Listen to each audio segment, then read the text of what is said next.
In this quick video, I'll show you how to stop files from going to OneDrive Windows 11. If you found this video helpful, then please consider subscribing my channel and also like this video. Firstly, right click on OneDrive, which will be available in your file manager.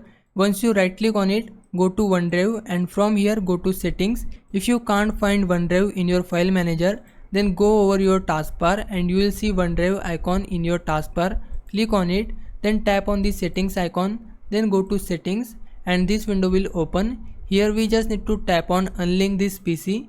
Once you tap on it, it will show you this window, unlink account on this PC. Your OneDrive files will stop syncing. Locally available files will remain on this device while online only files will be removed. So we just need to tap on unlink account. Now your OneDrive will be disabled from Windows 11 and then it will again show you this pop-up. It will ask you to set up your OneDrive. We don't want to set up now, so for that we will close it, and there you go, you have successfully stopped files from going to OneDrive. Now if I was a big help, can you please subscribe my channel? I would really appreciate it. For now, thanks for watching. Bye bye.